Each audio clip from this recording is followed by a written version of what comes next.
Greetings, greetings, greetings. It's New Zealand naturopath Eric Backer. It's winter time. It's wonderful here in New Zealand. We've had a very mild winter. I hope you're enjoying your summer in the US if you're watching this right now, or in Canada, or in Europe, or in many countries that we're getting wonderful feedback from.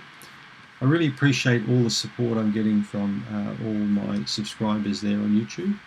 And I really enjoy making these videos. I really do. I sincerely mean that. It's amazing to be in a position where I can help so many people out, and the feedback I've been getting has been absolutely, truly wonderful, so I do appreciate it.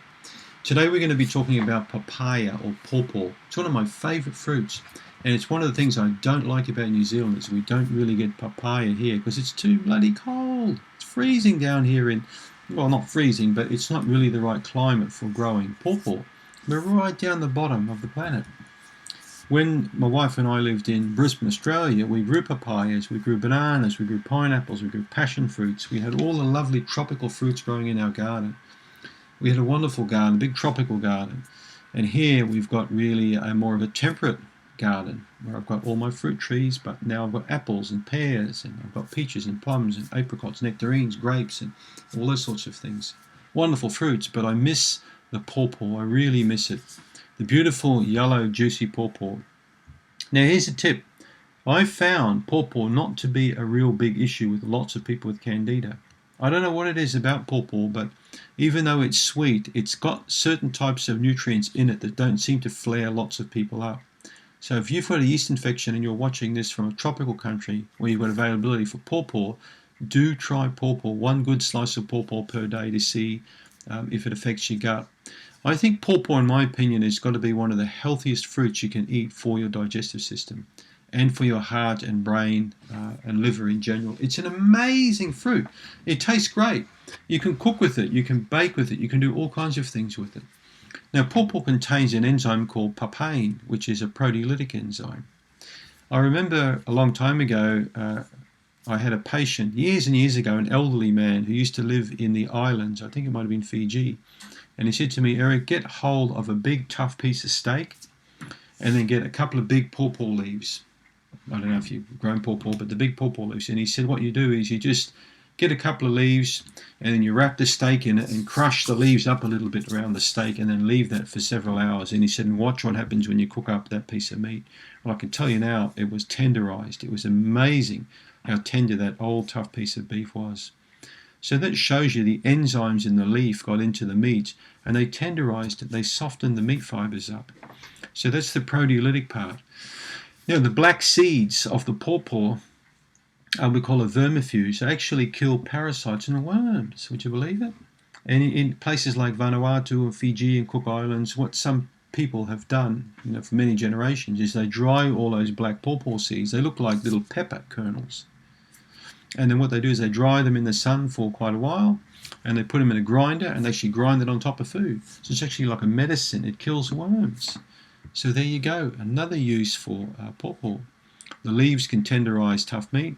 The seeds are great for parasites, like particularly worms, because remember they contain an enzyme that helps to break the protein coat down of the worm. And the flesh is very high. The yellow, the flesh of the fruit is very high in beta-carotene, which is exceptionally good vitamin to have, for many different aspects of your health. There's lots of phosphorus in it. There's potassium. There's magnesium. There are many trace elements. It's also high in B5. So pantothenic acid is the most important B vitamin for energy production. It does contain sugar, but I don't find that this fruit, as I mentioned, really flares up people with Candida. So I think this is a really good fruit for you to try out. But if you live in a colder place like me, like New Zealand, then you might buy a small, crappy imported pawpaw. It's disappointing. It's not really nice. It's awful. So to me, papaya is best enjoyed when you're actually in a tropical country where it's grown. All right, that's like we've got some of the really nicest apples in the world here. I grow apples on my tree, and if you taste one of those, you'll be blown away how nice and sweet and juicy and crunchy and beautiful that apple is. It's a far cry from the crap that you're going to buy in supermarkets in countries a long way from where apples are produced. So good tip here again is to eat what's grown locally. All right. It's not good to really buy bananas that are imported from South America if you live in New Zealand and eat them. It's just not the same. When I grew bananas in Australia in my own backyard, I mean, the taste and the smell, it was just heavenly. When you're eating produce grown, particularly as close to you as possible and it's harvested as fresh, if you think about it common sense, it's going to have the highest nutrient level. All right? Makes a lot of sense, doesn't it?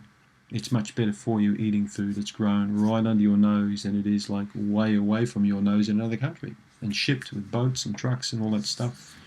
So if you've got pawpaw at your disposal, definitely eat it.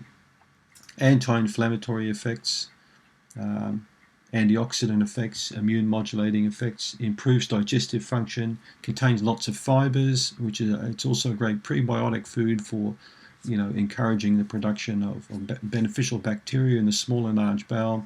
I cannot speak highly enough of pawpaw. Pineapple's a different kettle of fish. It contains a lot more sugar in it than the papaya, but it does contain bromelain, which is another enzyme.